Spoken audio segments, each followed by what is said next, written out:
Warcraft 3 is undeniably iconic. Its lore and universe has escalated into a spiderweb of novels, comics, a movie, and of course the colossal and everlasting massively multiplayer online role-playing game, World of Warcraft. It's a game that set the benchmark for real-time strategy and whose custom games spawn not only unique intellectual properties, but also entirely new genres of games that have eclipsed Blizzard's catalog. It's no exaggeration to call Warcraft 3 historic, and the video game and broader entertainment industry would look entirely different in a universe where it was never created. Warcraft 3 also tells a story that I love, a story whose characters sat with me for over 2 decades, who speak dialogue that lives rent-free in my head, and whose arcs and journeys are some of the best in the high fantasy genre. The narrative is so clever and thoughtful, it uses every tool available to a 2002 strategy game to its advantage, and I just think it's great. I just think they're neat. So that's what this video is, a quick literary analysis of Warcraft 3, what makes it so compelling, and why it's so hard to repeat. In this trip down memory lane, we'll discuss its triumphs, its flaws, and some of the edgiest, most brooding characters to ever be written into high fantasy story.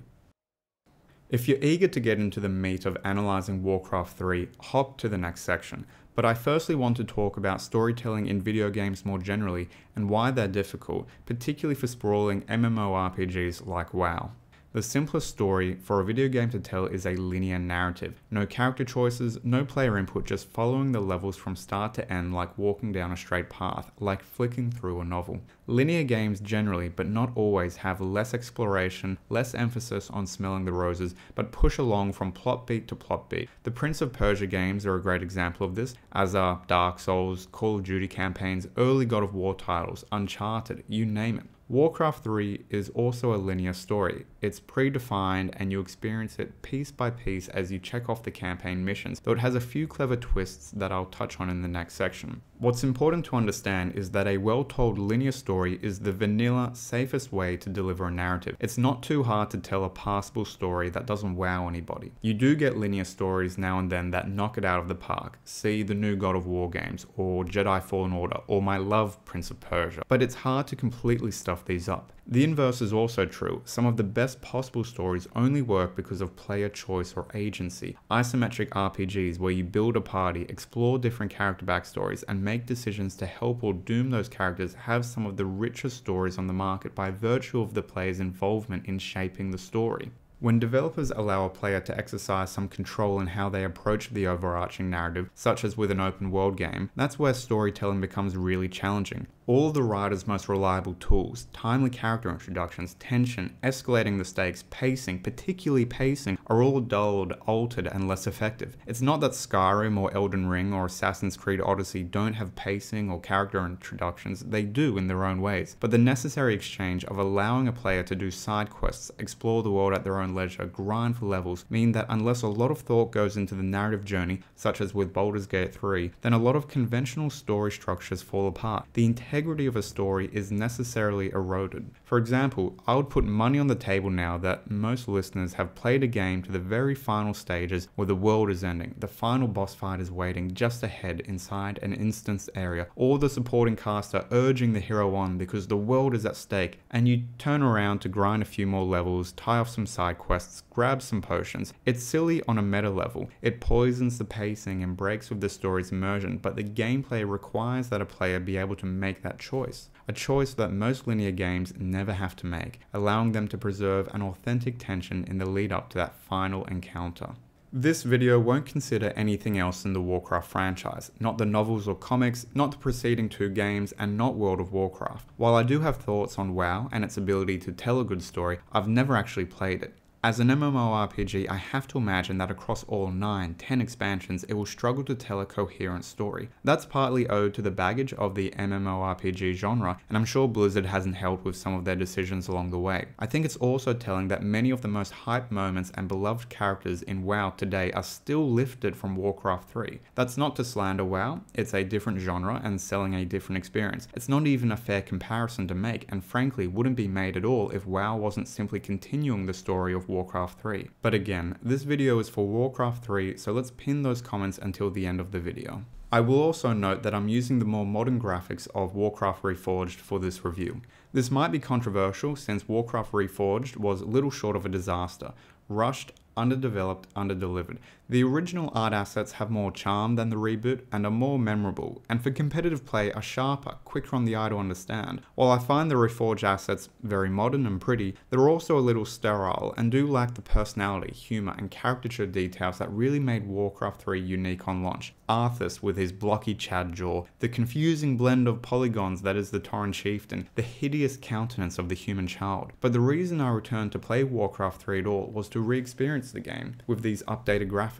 So that's the footage I have, and for our purposes the story doesn't change outside of a few camera angles in a few cinematic cutscenes, usually another downgrade in my view. Lastly, Warcraft 3 isn't without flaws. I'll point out many and you're encouraged to share your own disappointments. Something I enjoy about games from this period and decades earlier is that story was almost always an afterthought, something to wrap around and provide an excuse for the gameplay. Writers were seldom employed, so coders and programmers cooked up a story out of thin air on their lunch breaks. And many of these people were nerds who read the campy fantasy novels of the day and played Dungeons and Dragons, so Warcraft 3, like many other games, is entirely downstream of role-playing games, lifting concepts and characters from the Forgotten Realms lore. You only need to look at forum posts from the early 2000s to see player frustration, someone even cursing Chris Metzen for the limited cartoonish vocabulary used by the key characters. And I won't disagree, the dialogue is often a weakness. Tremble, mortals, and despair.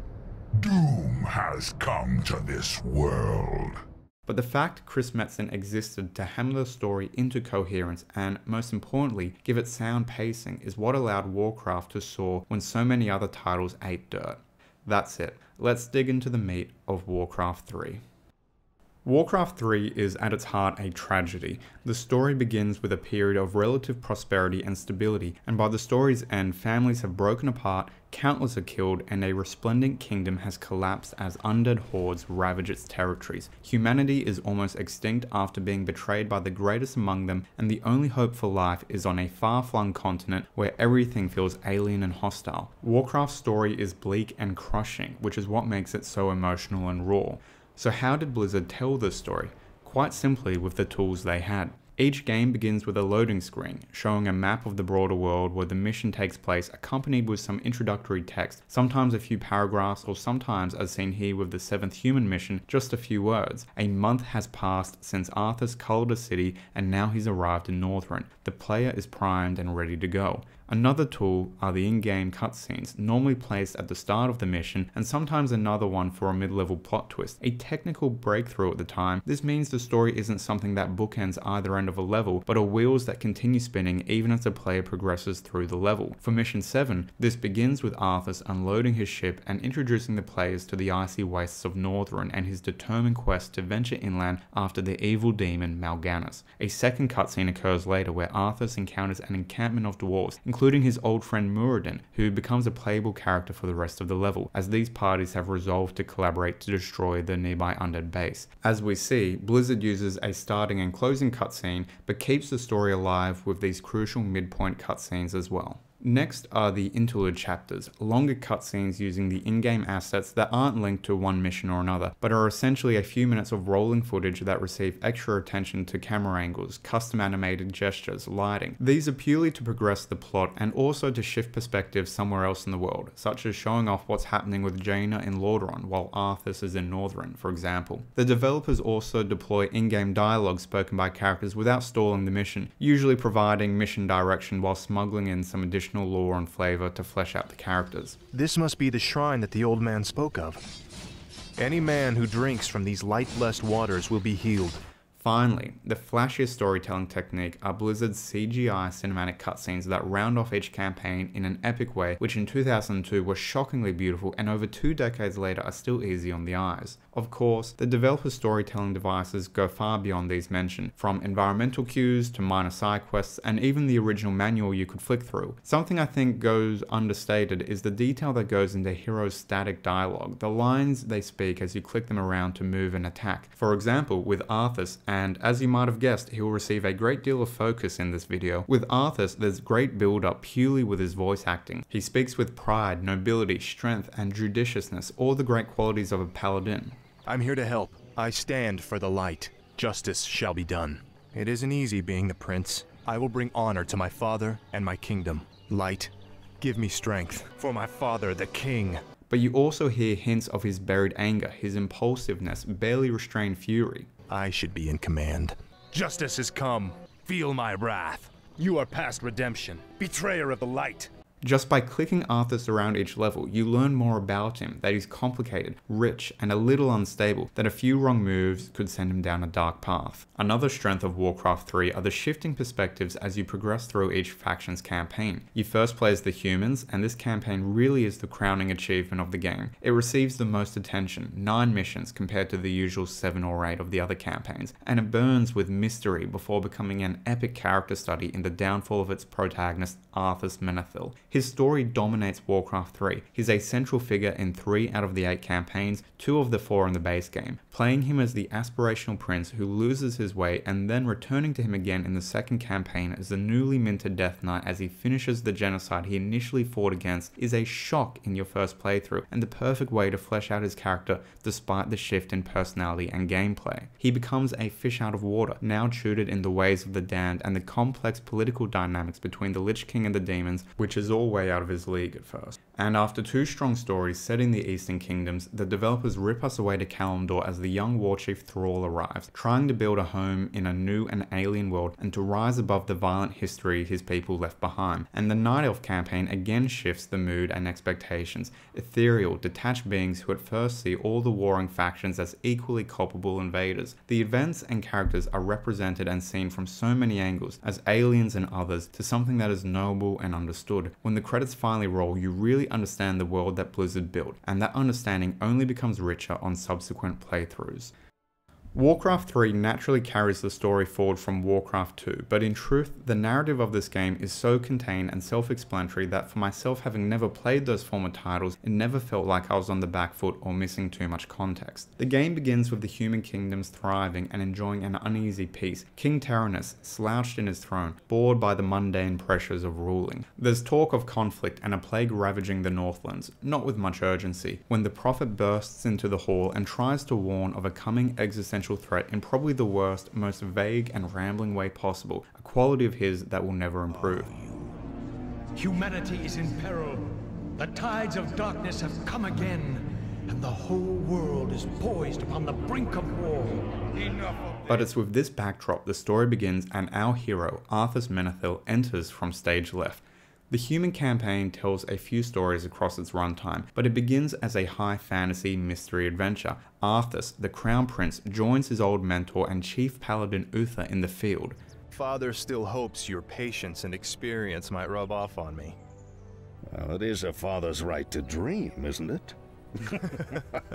The audience is immediately warmed to Arthas as he's shown to be personable, friendly, chuckling with his old friend. The two of them save some civilians from gnolls and bandits and finally orcish raiders, and Arthas is given his first serious command to attack the Blackrock orcs as Uther defends the encampment. The first layer of mystery begins here, the orcish chieftain ominously claiming that hellfire will rain from the sky and demons will swarm the land. When enough blood's been shed and Arthas is victorious, he's admittedly shaken. Human sacrifices, orcish ritual practices, this was more than the prince expected, but Uther hand waves those fears. Humanity has faced worse and will come out on top again. The third mission is where events accelerate. Firstly, in an interlude we're introduced to sorceress Jaina Proudmoore and archmage Antonidas, who much like the king swiftly dismisses the prophet's ravings because that's what they sound like, mad, imprecise ravings. But Antonidas does concede to Jaina that the plague sounds troubling and is worthy of investigation, and he assigns Jaina to the task. Of course, who better to accompany her on this quest than Arthas? Stay your blade, Captain. She can take care of herself. Gentlemen, meet Miss Jaina Proudmoore, Special Agent to the Kirin Tor, and one of the most talented sorceresses in the land. It looks like you haven't lost your touch. It's good to see you again. You too, Arthas. It's been a while since a prince escorted me anywhere. Again, the audience sees the best possible version of Arthas. He trusts Jaina to defend herself, he speaks warmly and compliments her craft, and these two clearly have a shared friendship, if not something more. Arthas and Jaina progress down the King's Road, cut inland until finally they're ambushed by a force of undead. Nothing these two and their men can't handle, but still unsettling. Walking skeletons aren't a usual sight in Lordaeron, after all. Next they encounter a granary, the land around it rotting, the grain itself contaminated with sickness, and concerningly the supply crates bearing the mark of a major city and hall. Has this infested grain been sent there? The mystery and dread builds. The plague no longer seems natural but something artificial, something planned, and that suspicion is all but confirmed when Arthas and Jaina encounter Kel'Thuzad, the necromancer responsible for beginning this plague. Except the conspiracy goes deeper than that. When Jaina and Arthas finally corner Kel'Thuzad, he cautions them against interfering. Leave well enough alone. Your curiosity will be the death of you. Kel'Thuzad and his minions, the Cult of the Damned, have spread the plague, but they're all acting in service of Mal'Ganis, the commander of the Scourge which will cleanse all life. A few names and factions have been dropped, but the meaning is clear. An institution of evil has engineered and spurred on this plague. Arthas and Jaina do win a small victory in slaying Kel'Thuzad, seemingly the middle manager of the operation, but it's a sour victory because not only is the plague breaking out of control, but there's a sick feeling that Arthas, in his tendency to anger and rush into action, is being baited and embroiled into something larger than himself. Despite his strength, he also looks vulnerable. Arthas and Jaina arrive at Hearthglen and learn that the city will soon be under siege by Undead, and Arthas sends off Jaina to quickly rally Uther for reinforcements, except as soon as Jaina leaves, Arthas is horrified to learn the true purpose of those corrupted granaries. Wait, what did those crates contain? Just a grain shipment from Andorhal. There's no need to worry, my lord. It's already been distributed amongst the villagers. Oh no. The plague was never meant to simply kill my people. It was meant to turn them into the undead. Defend yourselves! The plague is spreading through contaminated grain, food distributed to the citizenry of Lordaeron, put directly into their mouths, turning them undead. The stakes are ramping up. It's no longer some mild undead threat, but an invasion from without and within. Arthas and his men valiantly defend Hearthglen, the mission a slog of beating hordes of dead as more forces pour in, only routed at the last moment by Uther and his knights. And while it should be an uplifting moment, Arthas is a changed person from his first command with Uther all those weeks ago. He's strong and sensitive about how close he was to failure just now, and his words to Uther no longer have their former levity or deference. Just then. Look, I did the best I could, Uther. If I'd had a legion of knights riding at my back, I would have... Now is not the time to be choking on pride. In the time it takes to march to Stratholme, Arthas's temper hasn't cooled, so naturally the prophet chooses this moment to give the worst, most indirect warning about the future of Lordaeron. Unsurprisingly, Arthas isn't interested, but what stings most is how he speaks to Jaina. Don't say it. I sense tremendous power about him, Arthas. Maybe he's right. Maybe he does know what will happen. Nothing he can say will make me abandon my homeland, Jaina. I don't care if that madman has seen the future. Let's go. Mission 6, the culling of Stratholme, is iconic and marks the beginning of the end for Arthas.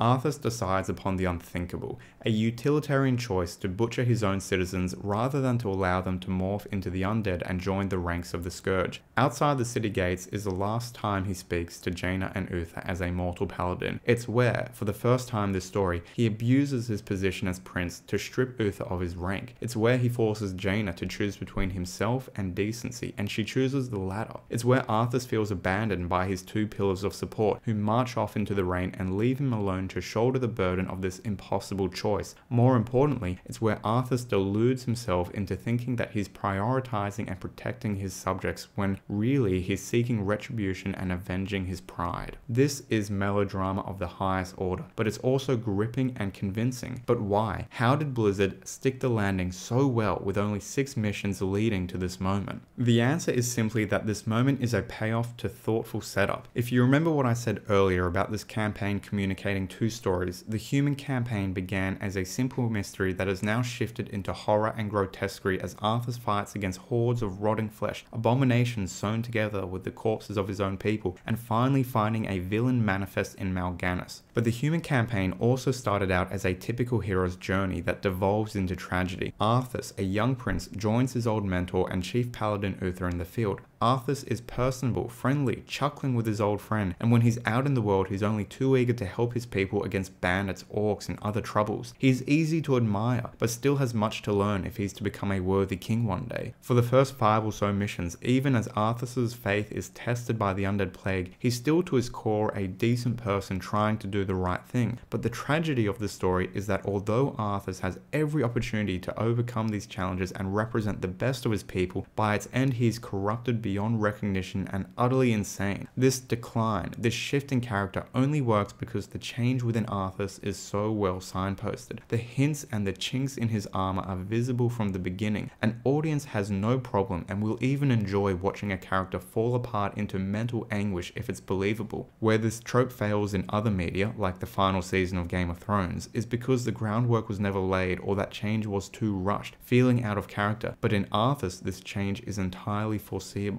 While the audience has witnessed the heroism and magnanimity of Arthas, it's also seen many red flags. In these first 6 missions, the writers have drip-fed flashes of his ferocity, his quickness to anger and jump to extreme solutions, his stubborn need to mete out his concept of justice. Just in the second mission, learning their scouts were killed, this was his response. Then let's get in there and destroy the beasts. Uther quickly cools his temper, appreciating his passion and even seeing grim humor in it. In this scene, Arthas isn't evil, and his hot reaction to avenge his men is understandable, but knowing where his journey ends, who he becomes, it's these aggressive outbursts, his capacity for cruelty, that tells the audience right from the start that this is a decent man, but pushed to the edge, he'll be capable of evil. Father, forgive me for what I must do. And Mal'Ganis plays the perfect role in pushing, goading Arthas to the edge, stabbing at his pride, and when Arthas lays waste to Stratholme and Mal'Ganis beckons the prince to follow him to the far continent of Northrend for no other reason than to do battle, the audience knows how Arthas will react. It was never in doubt. I'll hunt you to the ends of the earth if I have to. Do you hear me? To the ends of the earth! A month passes and Arthas is in Northrend and his demeanor seems only to have worsened in that time, and he's almost too comfortable in this awful frozen wasteland. But forging ahead, he encounters strange beasts and ancient threats, but amongst all this danger he finds his old friend Muradin Bronzebeard, who came to these lands in search of an ancient rune blade, Frostmourne, although Arthas at first cares little for this prize since he's still fixated on slaying Mal'Ganis. Complications arise as, back on the mainland, Uther petitioned the king to recall Arthas and his men. Now, not only has Arthas already made a calculated choice to murder citizens of Lordaeron, but he must betray the trust of his troops as he, Muradin, and a band of troll mercenaries he hires skirt around the coastline to quickly burn the ships, thwarting any immediate hope of returning home. He succeeds, burning each and every ship, and when he confronts his troops with the bad news, he quickly feigns anger and disbelief and blames the troll mercenaries who just lent him aid. Prince Arthas. Quickly, my warriors! These murderous creatures have burned our ships and robbed you of your way home. Slay them all in the name of Lordaeron. Damn beasts! Kill them all! As a child, this moment imprinted itself in my mind as particularly despicable. So many other choices felt dispassionate but calculated, heartless but with cause. But to shamefully blame the mercenaries who aided his gambit, to fuel his men's anger and encourage them to slaughter the mercenaries so the truth would never be known, that was the first cowardly thing Arthas did. The final mission plays out in 2 parts. Firstly, there's a difficult base defense against Mal'Ganis' force as Muradin and Arthas battle through the mountains in search of Frostmourne, the final guardians even warning Arthas to leave the blade be for his own safety. On finding the sacred blade, Muradin has a change of heart on reading that the blade devours the soul of whoever wields it, but Arthas is in too deep. I would gladly bear any curse to save my homeland. Oh, leave it be, Arthas. Forget this business and lead your men home. Damn the men! Nothing shall prevent me from having my revenge, old friend. Not even you. Now, I call out to the spirits of this place. I will give anything, or pay any price, if only you will help me save my people.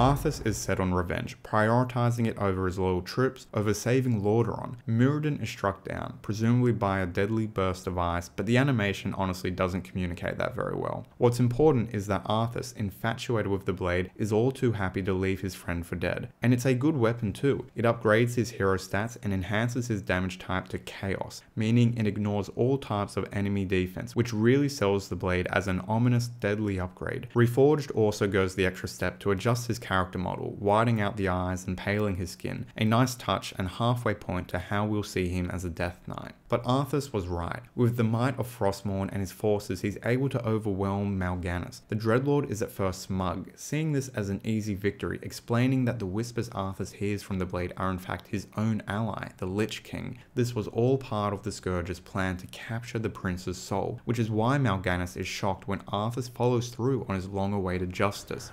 He tells me that the time for my vengeance has come. What? He can't possibly mean to...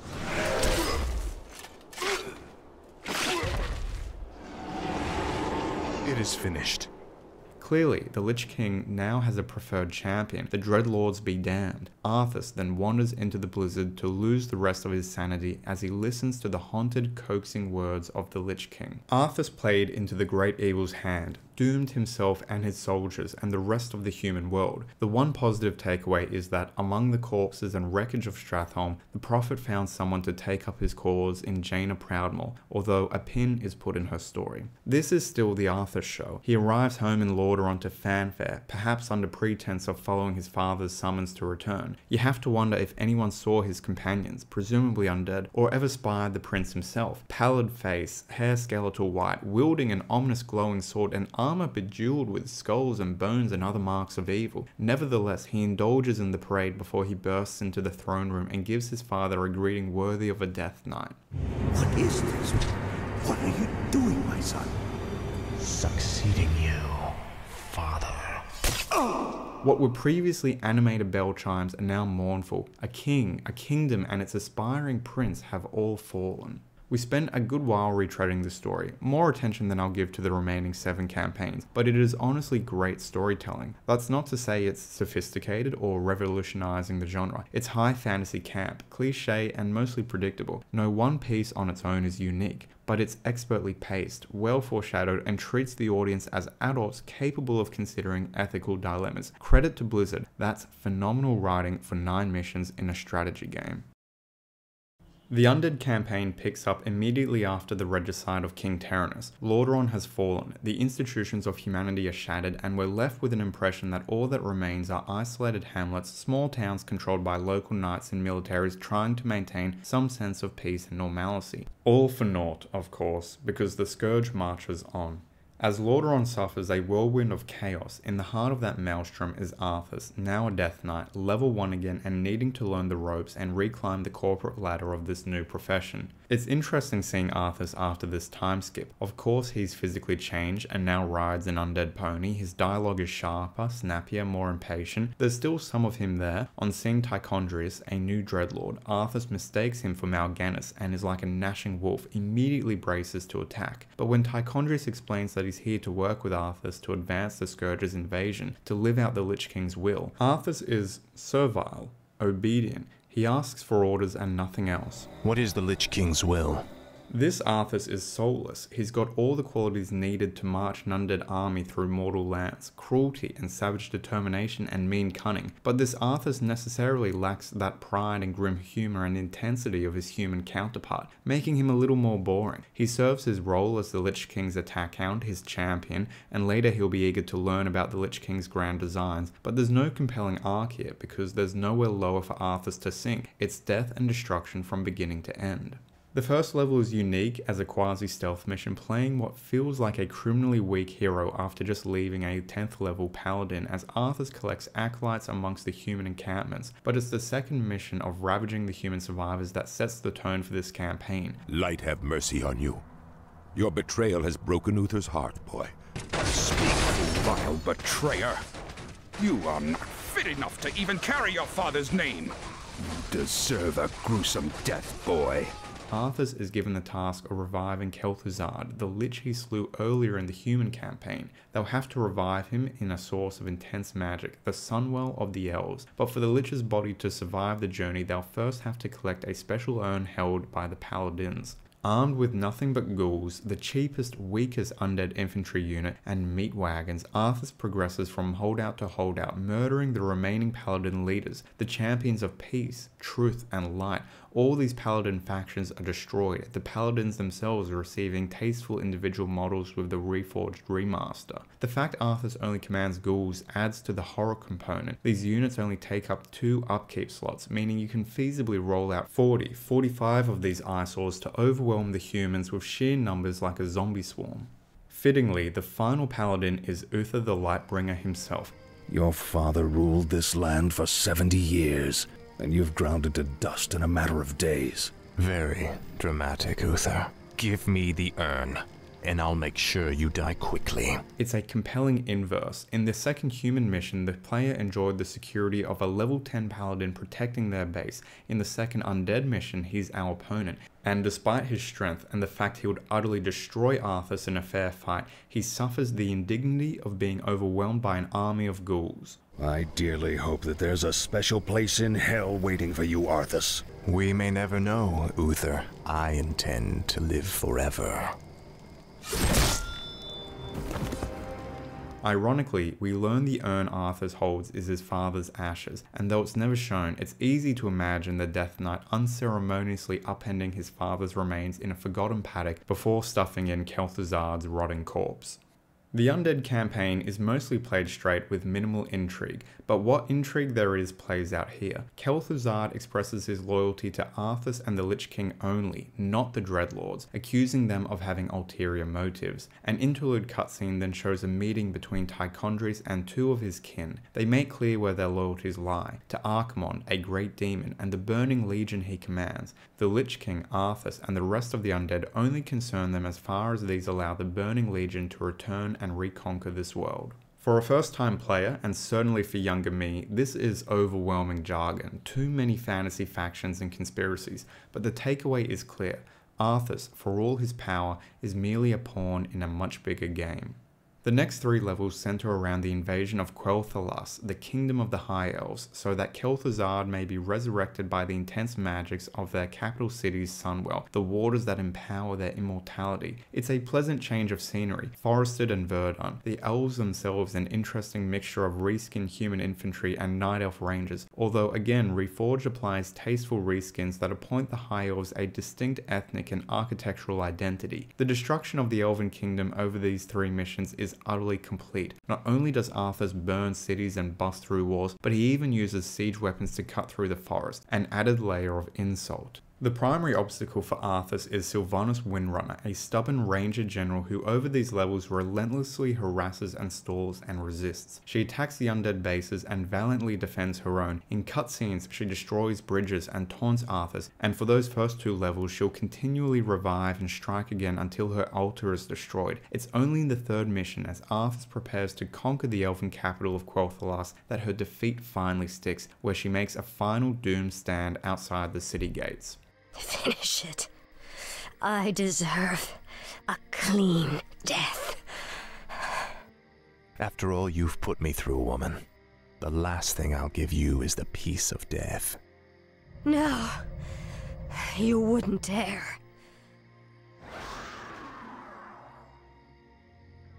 The Undead campaign, more than any other, received attention in the Reforged reboot. The Siege of Quel'Thalas is entirely different to what I remember, and the addition of Sylvanas making a final stand on a field of yellow flowers turned rotten black on her death is certainly new and dramatic, since in the original game a more modest cutscene was triggered by simply destroying her base. Not only that, fighting through Quel'Thalas is more difficult with the addition of powerful heroes who represent the nobility of the High Elves, but all of them and more fall before the relentless wave of living dead. The kingdom of Quel'Thalas is wiped off the map, and their sacred pool is polluted a foul black as Kel'Thuzad is reborn as a skeletal lich.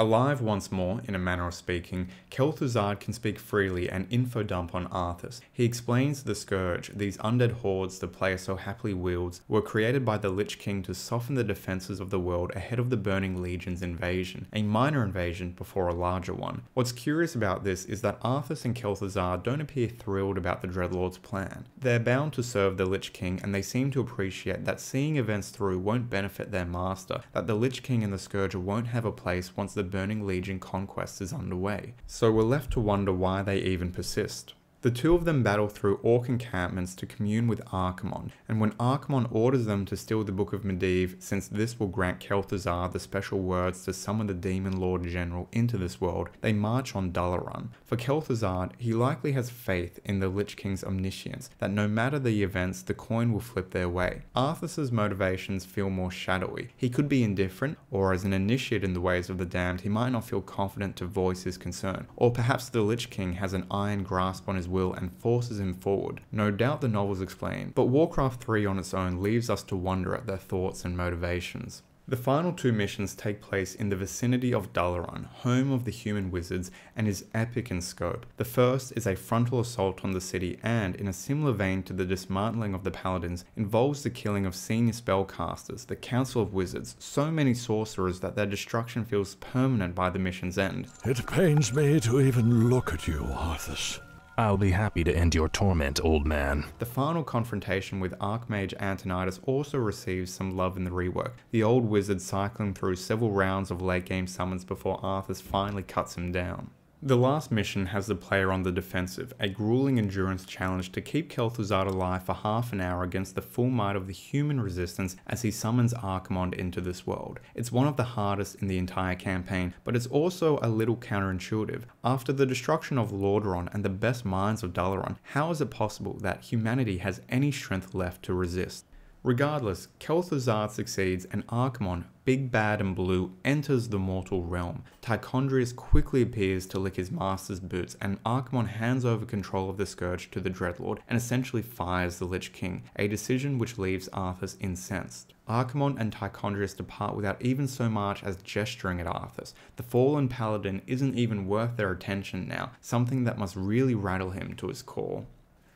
The final cinematic sees Archimonde using sand magic to crush whatever is left of Dalaran.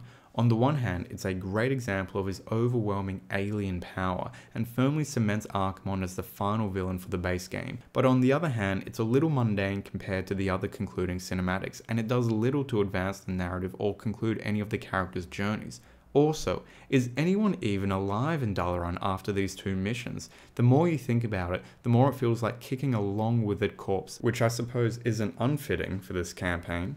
Altogether, the Scourge campaign is a much more straightforward story than the human one. It's epic in scope, smashing apart the strongest kingdoms and resistances, killing off multiple significant characters, Arthas flowing from one butchery to the next, but it's also more mild. It's fetching an item to revive a lich who needs to fetch a book so he can summon their head honcho demon into Azeroth. The Undead campaign does stand out as having the greatest mission variety, from low-level stealth to dungeon crawls to zerging down paladins with nothing but ghouls to the final desperate mission in defense of Kel'Thuzad. Importantly, this ends the story of Arthas for quite some time, and other than one surprising guest appearance, we won't see our fallen prince until the final campaign in the Frozen Throne expansion.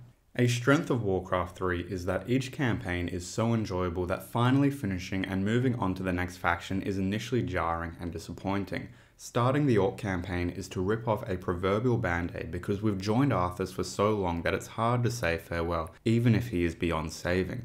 But Thrall, the young war chief, is a strong replacement and he's likeable from the start.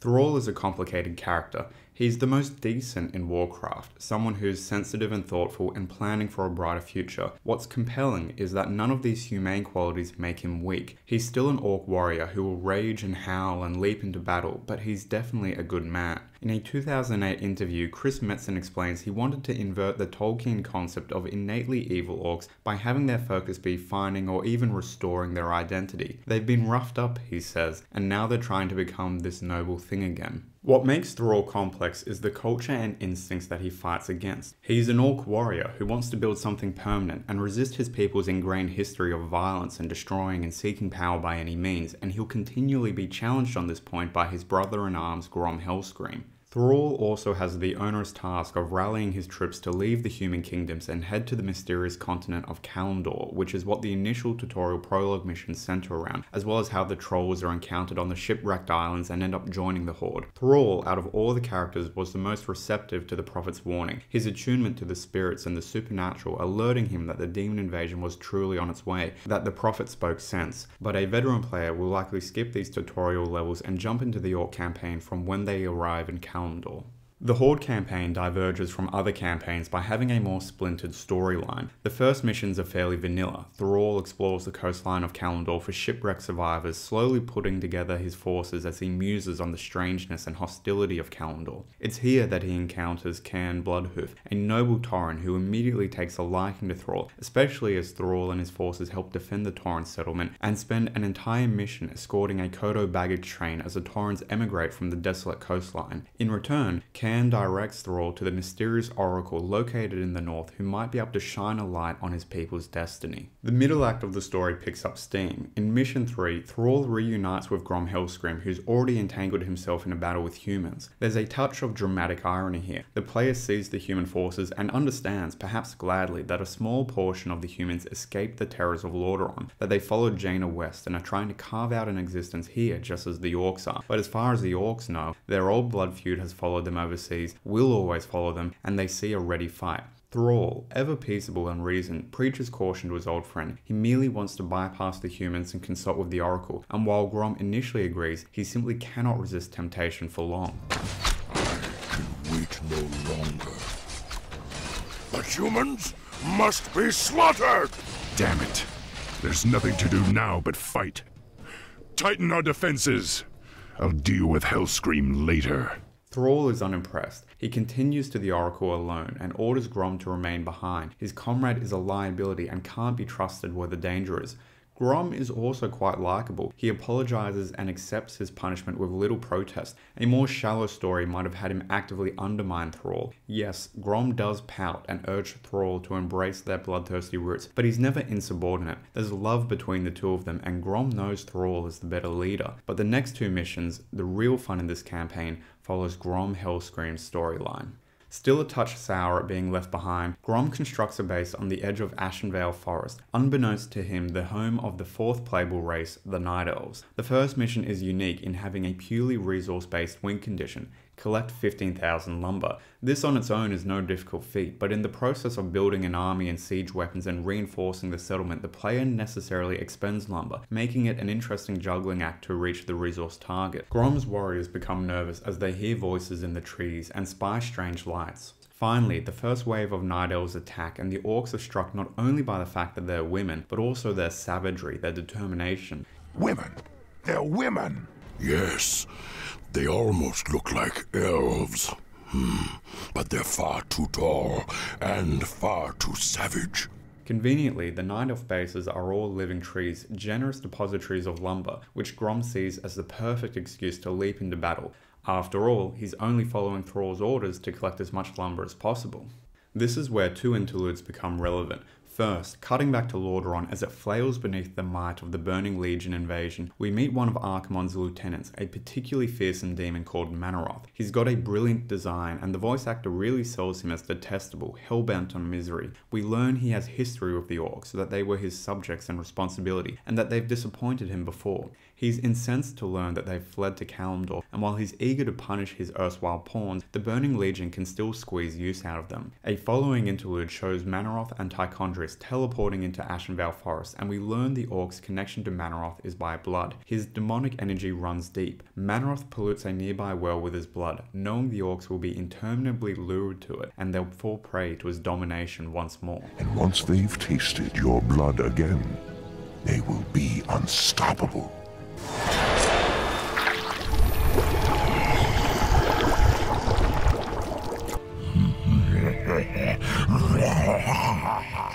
Meanwhile, Grom is on the back foot as the Night Elves rally. Their demigod and spiritual protector, Cenarius, summons the might of the forest to destroy the Orcish settlements and drive them back across the river. Against an overwhelming army and the forest itself, Grom and his men grow desperate, and catching the scent of magic on the wind, they follow its trail into the woods. For Grom, it's a simple calculation. He needs power and might now, no matter the cost, and while other orcs have begun adopting Thrall's more civilized principles, that's never jived with Grom, so he drinks deeply from the well, as do his men, and they are reborn as fell orcs. Yes! I feel the power once again. Come, my warriors. Drink from the dark waters, and you will be reborn. In the usual Warcraft III fashion, a drastic curse power-up means the player's hero and units obtain chaos damage, which is just the thing needed to penetrate Cenarius' divine armor. The upgrade allows the orcs to swarm through and quickly overwhelm the Night Elf forces. Although a valiant foe, Cenarius, a demigod, falls to the might of the demonic orcs. Grom rides high on this victory until Manaroth reveals himself, reveals the trap Grom has dived into. The Warsong leader, no longer the captain of his mind and spirit, just another pawn of the Burning Legion. Like Arthas, he's fallen into the demon's hands. Returning to Thrall, he and his buddy Cairn reach Stone Talon Peak, home of the so-called Oracle, and catch sight of Jaina entering the cavern. For the player, this is exciting. We see how far her journeys progress off-screen, and there's a similar effect at seeing her at hero level 10 when she finally joins Thrall in the final mission, whereas she only would have been level 4 or 5 on leaving Arthas, a nuanced in-game indication that she's been tested and overcome challenges on her own to get this far. After navigating through the labyrinth, Thrall reunites with Cairn and Jaina in the heart of the mountain, and tensions only get hotter as the Oracle reveals himself as somebody known to us, the Prophet. It's a less than exciting revelation. It was never clear what value a genuine Oracle would have provided Thrall, so there's no sense of lost opportunity, and we know the Prophet will merely warn about the Burning Legion as he has all game. But the goal was to gather human and orc leaders in one place and to slap their heads together to force their cooperation, and he does just that. It does feel like some of the characters' shock and acceptance is processed off screen, particularly because Jaina's final comment in Stone Talon Peak was to call the Prophet insane, whereas the next mission begins with her, Thrall and Cairn in civil discussion strategizing to save Grom Hellscream from the clutches of Manaroth. I'll return to my base and aid you as best I can. Good luck. Gentlemen. It's a passable final mission. The player, controlling mere orcs, is at a disadvantage against these fell orcs and their demonic allies, but the player doesn't have to defeat Grom in a conventional sense, only capture him, which can be done when he's at full health by clicking the soul gem onto Grom, which yoinks him into Thrall's inventory in a rather anticlimactic manner, particularly since the player has just come off a dramatic cutscene where Grom admits he and the other orcs, now and in the past, willingly submitted to Manaroth and his blood curse, and Thrall howls into the wind. This drama feels like it warranted a little more of a struggle. You did this to our people knowingly? After Jaina and the other spellcasters cleanse Grom, it's time to end Manaroth's hold over the Horde. Instead of leading their armies, the two brothers in arms confront Manaroth alone, probably because it makes for a cleaner and cheaper cutscene. While Thrall is easily dispatched, Grom lands a killing blow on Manaroth, fiery power literally exploding out of the demon's wound and blasting Grom in an iconically framed shot that would eventually be restaged for the Warlords of Draenor cinematic.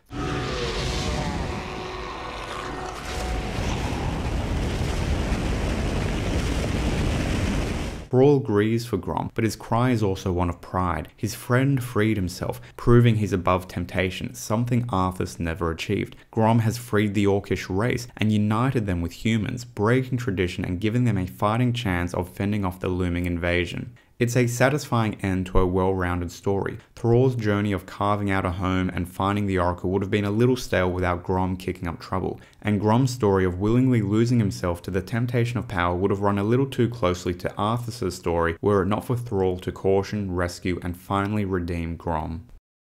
The Night Elf campaign is likely the weakest of the base game, though it adequately closes the story of the Burning Legion's invasion while leaving enough dangling plot threads to lead into the following expansion, which is all that it needed to do. Satisfactory. meets expectations would be its performance review. The Night Elves are the outsider perspective. At the start of their campaign, they know nothing of the Undead, the Burning Legion's arrival, or any of what brought the humans and orcs to their forest. They merely see different sets of invaders and know that the mortals recently slaughtered their beloved demigod Cenarius. The fact that Grom's actions still ripple into this campaign, and that recklessness will still have consequences and shape biases, is appreciated. The campaign is 7 missions, 6 of which star Tyrande Whisperand, a Night Elf warrior priestess. She isn't a bad character to follow, but she's my least favourite. She isn't as charming or noble as Thrall, isn't gifted the same compelling character arc as Arthas, isn't interesting like the expansion's protagonists. All the right qualities are present. She wants to protect her people by any means, she adores Malfurion but will disobey him, and she initially detests all these newcomers to Ashenvale, but the missions don't provide her much opportunity to shine. The first set of missions grapple with the human and orc settlements and finally the Burning Legion's return, Tyrande left with no doubt as she comes face to face with Archimonde. You see, Lord Archimonde, we need not fear the Night Elves. The Scourge can... Archimonde, after 10,000 years, how is it possible? The player receives context that the Night Elves not only fought the Burning Legion 10,000 years ago, but soundly won, and to have any hope of doing so again, Tyrande needs to rally the Night Elves, and particularly the Druids, and unfortunately this process of rallying troops eats up the bulk of the campaign's runtime. The 4th mission has Tyrande and her sisters race against the clock to wake Malfurion Stormrage, the greatest of the druids, as he wanders the Emerald Dream, an enchanted druid sleep that leaves his body defenseless to the approaching undead, which is a grisly concept that his vulnerable flesh could be torn apart without ever having the chance to wake and defend himself. But Malfurion is awoken, and he bemoans the harm and corruptive forces tearing apart the land. I smell the stench of decay and corruption in our land. That angers me greatly. The next mission sees him and Tyrande battle through a mix of humans, undead, and feral spirits to wake even more druids, and the 5th has them enter the Barrow Deeps to, you guessed it, wake even more druids, these ones at least being the useful melee tank. Unfortunately, this glorified process of unlocking the faction's units has little story to otherwise obfuscate the developer's intentions of familiarizing the player with the growing unit selection. At least when Thrall unlocked Wyverns, it was because his soldiers tamed these beasts in the canyon during the mission on approaching the Oracle, and when Arthas received siege units, it's because he bumped into Muradin in Northrend. It's a little uninspired that these final missions to the base game are simply a story of pulling together an army. But the 5th mission does go further. While wandering the Barrow Deeps, Tyrande and Malfurion encounter a mysterious door, and then Malfurion remembers. This here is Illidan Stormrage's prison. He begs Tyrande to leave well enough alone, but she refuses. She expects they'll need Illidan's power. She and her warriors battle through the wardens, killing Illidan's jailers, other Night Elves, and finally frees Malfurion's controversial brother. Illidan, is that you? Tyrande. It is your voice. After all these ages spent in darkness, your voice is like the pure light of the moon upon my mind. The Legion has returned, Illidan. Your people have need of you once more.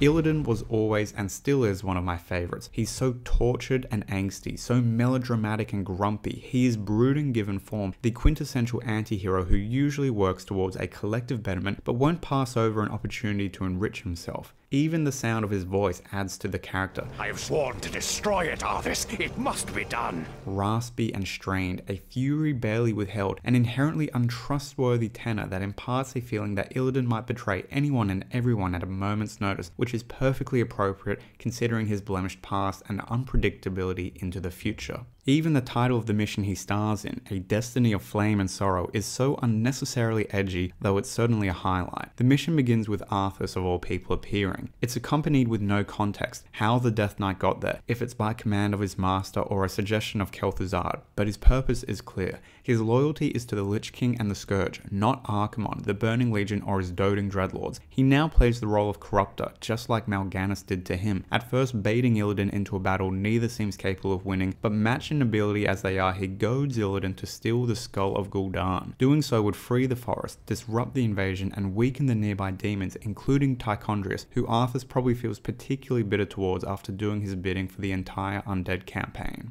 Illidan, capable and ferocious, battles through the satyrs and demons until he reaches the skull of Gul'dan, crushes it, and takes the power for himself. Now, at least the demons will no longer corrupt the forests.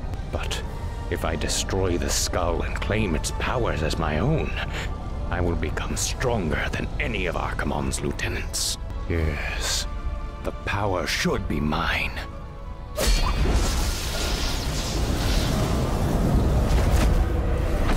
He's transformed. Like any good Warcraft III transformation, it means chaos damage, but he's also as much of a demon as any of Archimonde's lieutenants with horns and hooves and an evil black facade, but he's just as strong too. The Dreadlord Tychondrius is shocked by his presence, even afraid.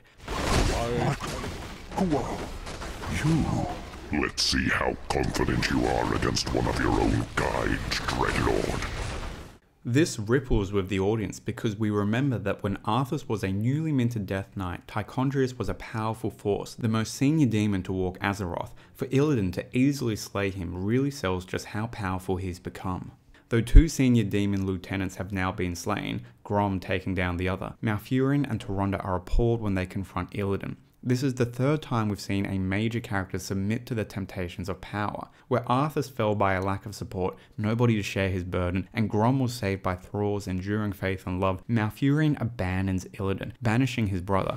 Be gone from this place, and never set foot in our lands again. So be it, brother. It's a choice that never sat well with me. It adds to the unlikability of our Night Elf cast, but Illidan accepts with little protest and marches off into the expansion. The campaign closes quickly, maybe too quickly. We're treated to a quick interlude where the Prophet lures Malfurion and Tyrande into meeting with Jaina and Thrall. Tyrande is hostile, but Malfurion is more inquisitive, and the Prophet finally reveals his true identity, Medivh, the last Guardian who first let the Orcs into Azeroth in what I suppose was Warcraft 1. It's probably a striking reveal if you did play those games, a villain become a hero, but much like how Jaina and Thrall reconciled off screen in the previous campaign, we again don't actually see Malfurion and Tyrande overcome their prejudice to work with the outsiders.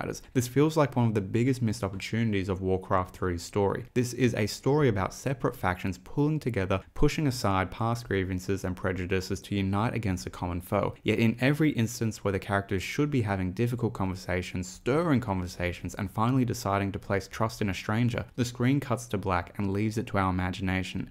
It's a real shame.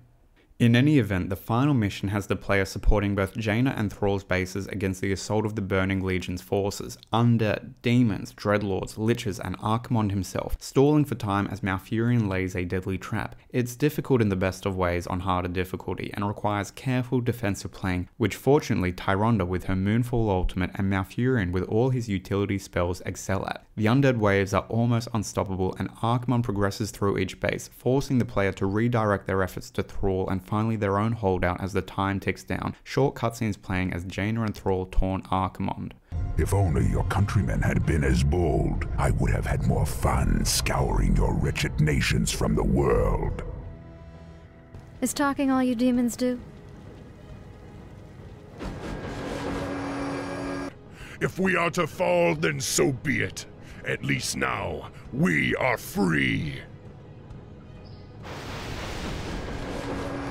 Wretched little whelp actually hurt me.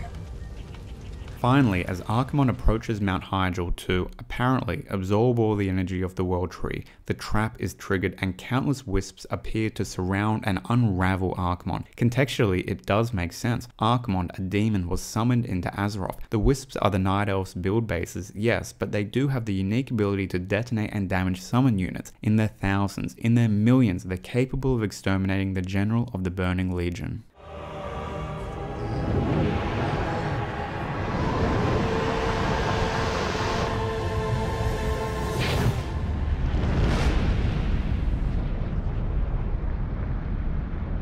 That ends the original Warcraft 3. The Burning Legion invasion is cut off at the neck in a single stroke and, with the World Tree destroyed, the Night Elves lose their immortality and one day their command over nature. Neither Tyrande or Malfurion had any real character arc to speak of, other than cooperating with Jaina and Thrall out of necessity, and that's not insignificant for them. Each are over 10,000 years old and likely set in their ways, but it's just not all that interesting either. Although it sounds a little strange to say, the Burning Legion threat was one of the weaker parts of Warcraft 3. It's hard to make Archimonde and his quest to destroy all life particularly compelling, and it's hard when the lieutenants we were more familiar with, Mal'Ganis, Mannoroth, Tichondrius, are already slain, and it's harder yet on a meta level when players know that the Burning Legion can't actually succeed or the franchise disappears. Another core weakness is we never see the efficient brutality of the Burning Legion. The Undead had already destroyed the human kingdoms by the time Archimonde arrived, so the only real havoc we see wrought is a few trees being burnt in Ashenvale, a few furbolgs corrupted, the horde slaying Cenarius. It's nothing too significant to the player after we, playing the Undead, witness Arthas destroy 3 powerful factions. What we really needed to see was a city or people of importance shockingly wiped out in one efficient strike. Archimonde crushing Dalaran is right in theory, but again, the Undead had already done the heavy lifting. A few more missions to see the Legion fell a few factions, win some terrifying victories would have helped sell them as a terrifying end-of-the-world threat. But Arthas and his dark descent, Jaina and Thrall stepping foot into an exotic new world and finding freedom, Illidan and Grom slaying those demon lieutenants, it's these character arcs, not the broader end-of-the-world plot, that carries Warcraft 3, and the best is yet to come. Blizzard struck gold with Warcraft 3, and only a year later Frozen Throne would hit the shelves to continue the story of Arthas, Illidan, and more besides. The Burning Legion might be thwarted, but still lingering are more interesting threats. Undead roam the world. The elves of Quel'Thalas are refugees and suffering without their endless font of magic. Sylvanas sees an opportunity to topple the Deadlord hierarchy, and Illidan is out there causing trouble, summoning sea monsters from the ocean floor, chasing more power. This is a rich setting for a story, far richer than where Warcraft 3 began. What allows the Frozen Throne to excel are a few subtle changes in storytelling strategy. Firstly, known characters interact more often and more significantly. Following a hero in one campaign, they might become an ally in the next or even an adversary to overcome. This creates pathos. In the final mission, I don't want Arthas to win and thwart Illidan and Kael'thas because I've seen their point of view and believe in their cause. Another win is the elimination of the narrator. Medivh's presence was stifling and boring, and by cutting his omniscient voiceover, the certainty of victory is removed. It allows the story to breathe. And lastly, there's a less clear good and evil. Ultimately, Illidan's quest is more righteous. Ending the Undead threat is certainly justified, but neither Illidan nor the Blood Elves nor the Naga are saints. They're flawed and violent and vengeful and cause harm by their actions. This is a more grey story. So how does the Frozen Throne begin? In the best way possible. Betrayer. In truth, it was I who was betrayed.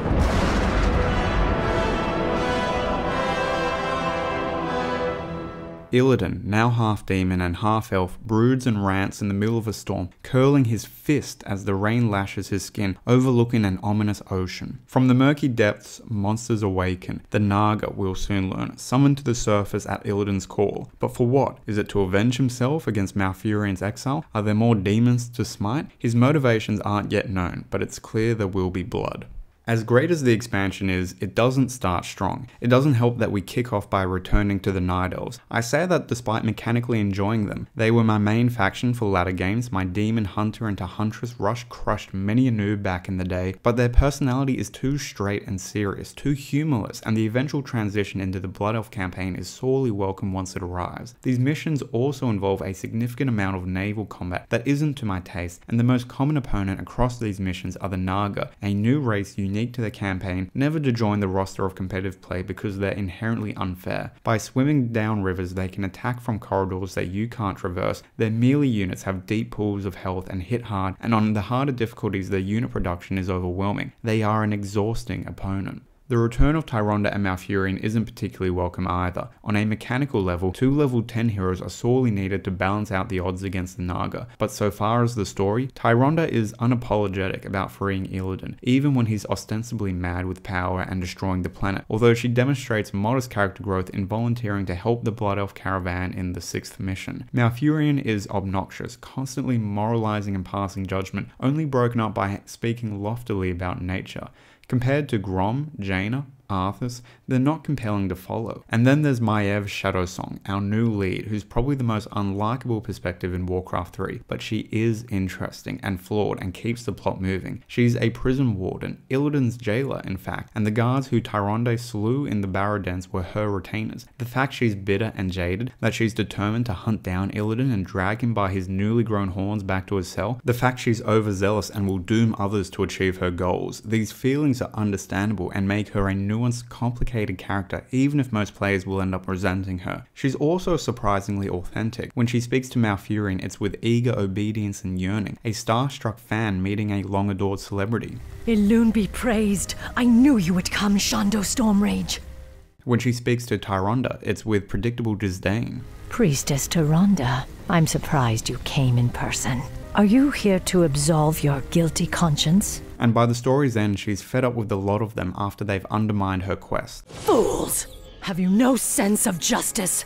Maiev tracks Illidan to the Broken Isles, and there's a few mysteries that unfurl across these missions. First is how these islands even appeared. It turns out Gul'dan, the evil orc whose skull Illidan absorbed, raised these islands from the deep in search of greater power many years ago. After following Illidan into the nearby tomb, we're treated to intermittent cutscenes of Gul'dan's search for the Eye of Sargeras, a powerful artifact that he doesn't survive long enough to seize. The background of the Naga is also revealed. Former night elves, these fishy monsters were transformed when the island sank below the ocean, and now they serve Illidan in the hope that they'll find a new home on the surface. These revelations are nicely paced and add to a sense of discovery, as though Maiev is chasing down a prey far bigger than she could handle. When Maiev finds Illidan, it's too late. He has the Eye of Sargeras and uses its power to collapse the tomb, hoping to end Maev's meddling, though her blink ability allows her to escape at the expense of her beloved comrades. This interplay, Illidan obtaining powerful magic and attempting to kill Maiev, cements in her mind, as well as perhaps a first-time player, that Illidan is past redemption. It's an effective misdirection. You're insane. Isolation can do that to the mind. When Malfurion and Tyrande arrive to reinforce Maiev, Illidan flees with his artifact, as usual professing his undying love for Tyrande. Although Tyrande is loath to acknowledge his besotted dribblings, she tells him plainly that it was his lust for raw power that pushed her away and into the arms of his brother. Before he leaves, Illidan reaffirms his supposed villainy in the audience's mind. He speaks ominously about his new master, about showing everybody what he's capable of. Our cast follow Illidan to Lordaeron, which is our first look at the eastern continent since it was overrun by the Scourge. Malfurion dips out to commune with nature, and he's mortified to feel the earth quite literally tearing apart. Somehow, for some reason, Illidan is using the Eye of Sargeras to dismantle the continent of Northrend. Meanwhile, our female leads end up accompanying a baggage train of Blood Elves, High Elf survivors of Arthas' genocide of Quel'Thalas. Their leader is Kael'thas, who has always been my favourite. I'll gush about him later when it's his time, but for the purpose of this campaign, he's an authentic ally. No nonsense, reliable, resolute about protecting his people, although it's clear he has a deep yearn for vengeance. The Scourge devoured our ancient homeland of Quel'Thalas. The once proud bloodline of my people is nearly spent.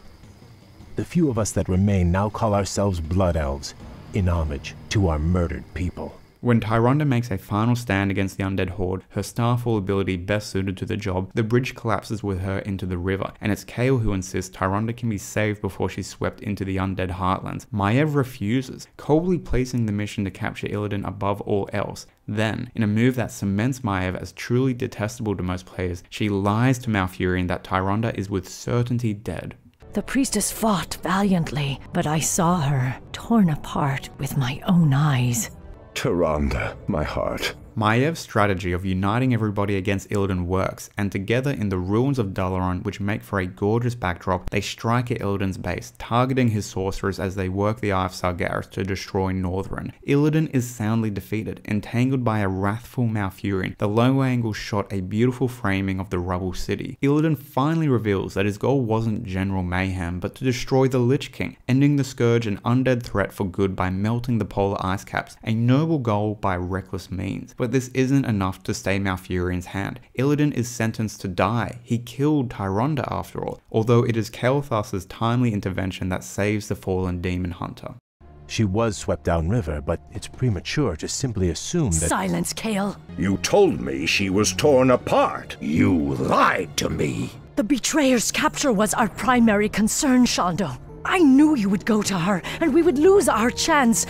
Just who is the betrayer now, woman? It's now Maiev who's entangled. Maiev who's given the moniker Betrayer. Her pleas and excuses count for naught, and she wilts beneath the fury of Malfurion, someone she's admired and wanted to serve for so long. As soon as Maiev lied, the player would have been itching for her comeuppance, and it lands well. The biggest criticism to this dynamic is the same that can be made against many Hollywood drama plot threads. Illidan was simply a poor communicator. Had he ever spoken plainly, told Malfurion and Tyrande about his goal to destroy the Lich King, what cause would they have to object? Much of this strife could have been avoided. Instead, for this twist to work, he must be vague, shadowy, surprisingly hostile. But it surprised me as a child, so I think it gets a pass. The Stormrage brothers hurry off to rescue Tyrande, the only thing that could have possibly reconciled them. Yet the final mission falters. Although it's exciting to control Illidan and the Naga, there's no time to experiment or explore this new race, and the player's attention is split with managing a separate economy, with Malfurion's base. It's not especially fun, and it's a relief when the closing cutscene plays. You risked your life for me. I don't understand. Whatever I may be, whatever I may become in this world, know that I will always look out for you, Tyrande. Tyrande is rescued. Illidan reminds her of his undying devotion, and Malfurion largely forgives Illidan, but exiles him from this plane, his crimes against nature and spirit too great. But should you ever threaten my people again? I understand, brother. Lordship over this world was never my aim.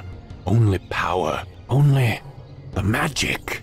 Illidan's explanation is refreshingly honest. Although he worked for the greater good, he admittedly desires supreme power and doesn't mind breaking countless eggs to make that delicious omelette. He'll indulge in revenge and even try to kill Maiev when the opportunity arises, but he'll never lose himself to power. It will never control him like it does many others. That's the core of his person. This is a fairly satisfying conclusion to Illidan, Malfurion and Tyrande, ending the strife and the love triangle, providing closure to their familial dispute. But when Illidan departs, Maiev follows. She's lost to the hunt, the desire for justice. Again, an understandable desire, but one that isn't shared by Malfurion and Tyrande. Thankfully, they retire themselves from the story with the best yet to come.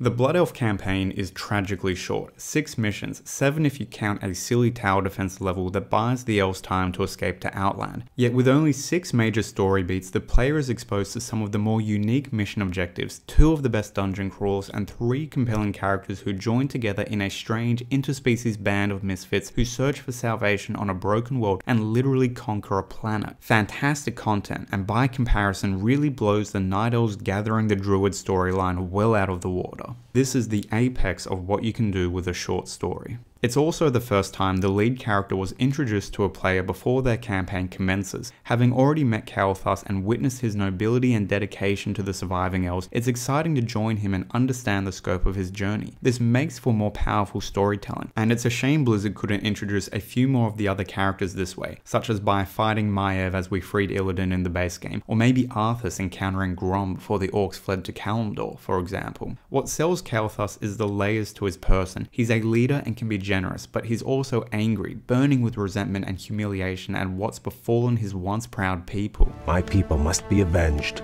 Nothing of my homeland remains but ash and sorrow. All I feel is hate and rage. The Alliance has failed my people. And that humiliation compounds. The Blood Elves join the Alliance and are desperate to contribute to fight and avenge themselves on the Undead, but Lord Garithos, leader of the Alliance, refuses. The man is deliciously obnoxious. He's prejudiced, short-sighted, and condescending. Be careful where you place your loyalties, Blood Elf. I am not interested in your fanciful excuses. I never trusted you, vainglorious elves. You have your orders, Prince Kael'thas. I trust your elven ears heard them clearly enough. Insolent son of a... Let's get this over with. Not only does he relegate Kael'thas and his warriors to the menial chore of repairing observatories, he later strips them of their knights and siege units, which really complicates the following mission, undermining the ease with which the player can knock out undead bases. This is preposterous. Am I to assault the undead with nothing but sticks and harsh language?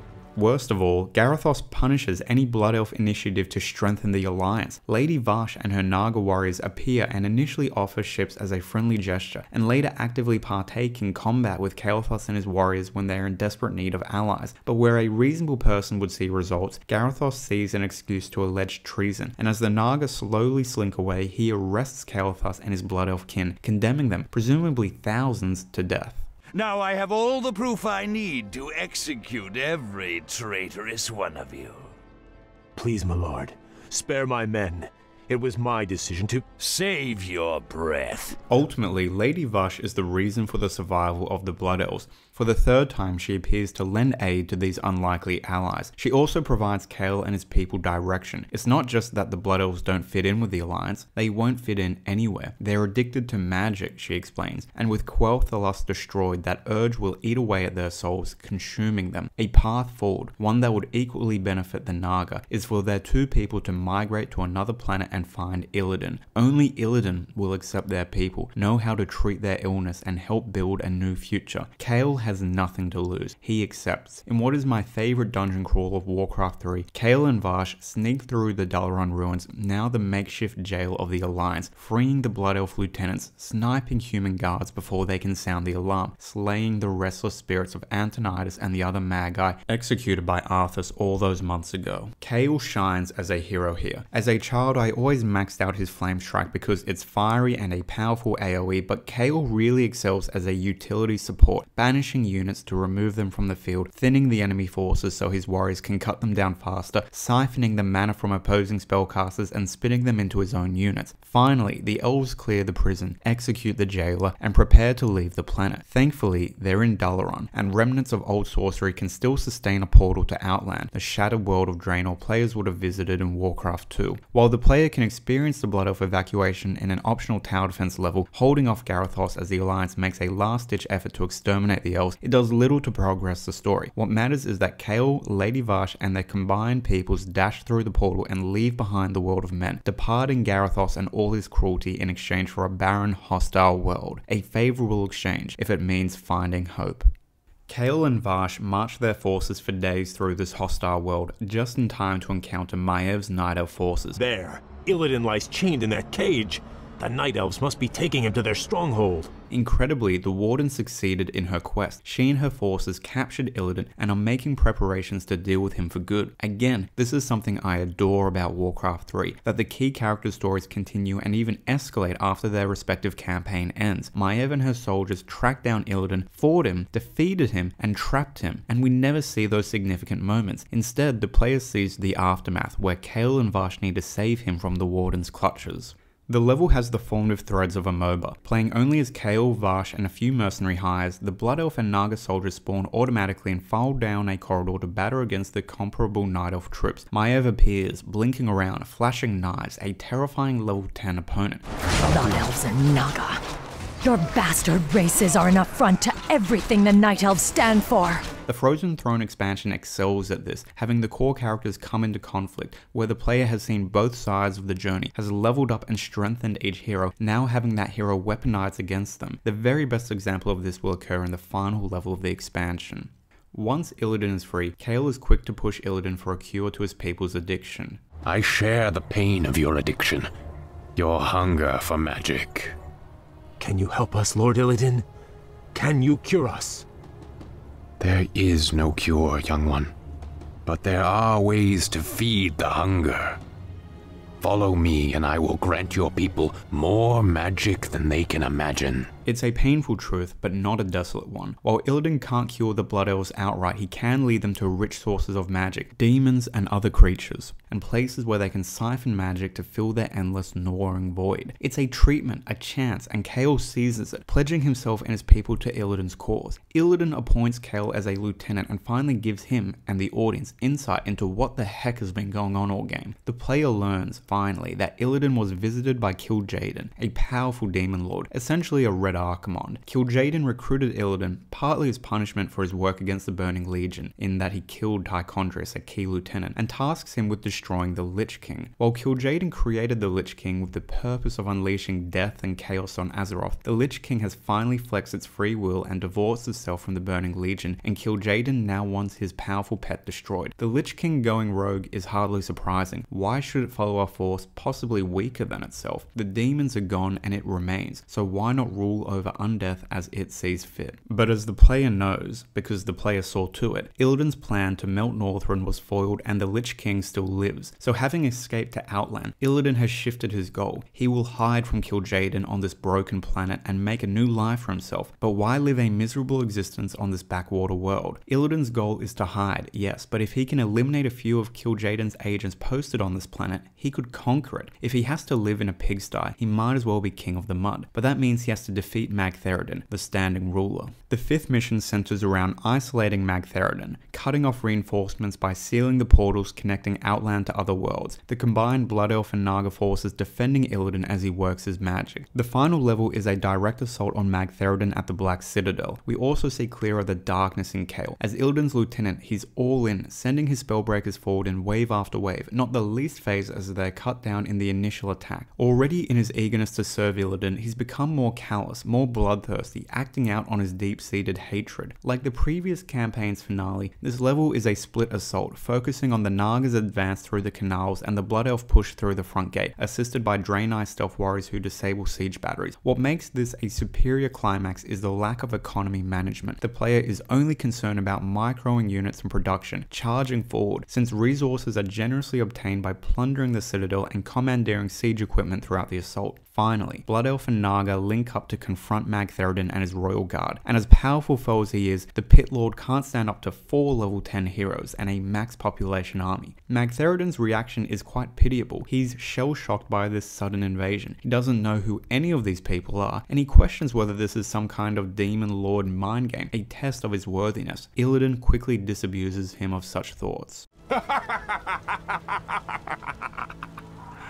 I have come to replace you. You're a relic, Magtheridon. A ghost of a past age. Outland and all of its denizens will bow to me. But the victory is short-lived. They conquered a planet, but they couldn't escape the attention of a demon lord. Kil'jaeden barrels across the land in a furious orange haze, appearing before them as a towering figure. While he initially plans to smite Illidan there and then for his earlier failures, he's convinced to give our roguish anti-hero another chance to destroy the Lich King. This is Illidan at his best, scheming, plotting, victory snatched away in a cruel twist, now having to bluff and wheedle and commit himself to a new bold course of action. I was merely set back. I was attempting to bolster my forces. The Lich King will be destroyed. I promise you. Indeed. Perhaps hiding here was not the most prudent decision. He's not a mastermind, he's no infallible genius, he's a determined cockroach, scrambling from one cover to the next, scarcely surviving, and the player is left to wonder how his next strike against the Lich King will manifest. 6 missions, that was all Kael, Varsh and Illidan got. 6 missions for the Blood Elves to escape a cruel end at the hands of the Alliance, to find a new destiny and conquer a barren world. 6 missions, yet still enough time, partially because all 3 of these characters were built up in the previous campaign and still have a role to play in the next. I could indulge longer on the Blood Elf campaign, such as my sincere adoration. These 3, this wacky band of undesirables, are so well developed, so nuanced and flawed, yet always understandable, which is rare in the high fantasy genre. I'll end it by reaffirming that to me, this is peak Warcraft 3, equal to or better than the journey of Arthas Menethil, depending on your preferred flavor. Speaking of which, it's been a while since we've seen our damned, irredeemable Death Knight. After a few campaigns now of following complicated people making the best out of bad situations, it's refreshing to return to somebody who's simply just a real bastard. You're the one that killed poor Nuradin. Get over it already. His re-entry is explosive. The local dreadlords are bemoaning the fact they haven't heard from the Burning Legion, news of Archimonde's defeat somehow failing to reach them, when Arthas Menethil comes crashing through the gate. He's just returned home, presumably from Kalimdor, when he tells the dreadlords to hit the road. The Legion is toast, the Undead are supreme, and he's the rightful king in these lands. Turning to business, Arthas is eager to wipe out the remaining human survivors. The first mission sees he, Kel'Thuzad, and Sylvanas occupy a different corner of the valley and slaughter any human refugees who come their way, slowly pushing inward to crush the final settlements and paladin holdouts. While it does feel like the second or third time we've killed the remaining humans, the mission itself is very satisfying. The player is given infinite resources, so 3 separate economies are tolerable. Each base is limited to certain units, Kel'Thuzad with his massive liches, Sylvanas with banshees to possess the knights sent against her, and Arthas his abominations. It might be a fairly vanilla mission, but for one twist. The pain is unbearable. What is happening to me? Danger draws near. Power is fading. King Arthas, do you need assistance? No, the pain is past. But my powers are diminished. Something is terribly wrong here. Arthas is struck with pain and sees a vision of the Lich King. When he returns to himself, he's lost a level. Lost. Level 10 to level 9, he's become weaker. It's completely counterintuitive to normal game design, but it's gameplay integrity that matches the narrative. When the human settlements are finally scoured, Arthas telepathically receives instructions. The Lich King, master of the Scourge, is in danger and growing weaker, so Arthas is growing weaker too. He is then commanded to return to Northrend. A short interlude follows the remaining Dreadlords, Varimathras, Balnazar, and Deathrok, conspiring to topple Arthas as they contact Sylvanas of all people. Normally she wouldn't be a reliable ally since her will is dominated by the Lich King, but she herself notices that change is in the air. The Lich King's hold over her has faded, her mind is her own. The Dreadlords are all too aware that the Lich King and Arthas are declining and the time to strike is ripe. This is a compelling sequel to Arthas' story. We've only ever seen him winning, climbing higher, growing in power and influence. To have him on the back foot is a refreshing dynamic. The Dreadlords ambush Arthas in Lordaeron's throne room as he prepares to return to Northrend. Undead and demons loyal to the Dreadlords roam the streets, and Arthas is a fugitive in his own capital. It's easy to imagine the indignity and frustration of the Death Knight, his powers slipping, and now traitors lurking around every corner. It's with relief that he clears the second level and falls into the care of Sylvanas' warriors, but this too is a trap, and Ner'zhul's warning comes too late. Sylvanas strikes with a paralyzing arrow and promises him an agonizing end to account for his crimes against her and Quel'Thalas. What is happening here? Sylvanas. You walked right into this one, Arthas. It's time to even the scales. Traitor! What have you done to me? It's a special poisoned arrow I made just for you. Finish me, then. A quick death? Like the one you gave me? No. You're going to suffer as I did. Give my regards to Hell, you son of a bitch. Back, you mindless ones! You shall not fall today, my king. Arthas is saved by Kel'Thuzad, the loyal Lich, who scatters Sylvanas' warriors and escorts the Death Knight to his ships. Arthas has had a hell of a morning, and as they reach the shipyard, he's truly grateful to the Lich. You have been a loyal friend, Kel'Thuzad. It's oddly sweet for Arthas, a genocidal, soulless freak, to thank anybody. The fact he acknowledges Kel'Thuzad's loyal service is itself surprising. But this warmer side to Arthas hasn't appeared from nowhere. In his escape from Lordaeron, Arthas also displayed unusual tenderness to some of the troops who aligned themselves with him. He showed gratitude. Historically, he's barked orders and commanded with no conception that his warriors might have a say in the matter, but in this mission, asks if they're still with him. I would not leave my subjects to be slaughtered by this rabble. I have need of your abilities, little shade. Will you help me? I live only to serve you, King Arthas.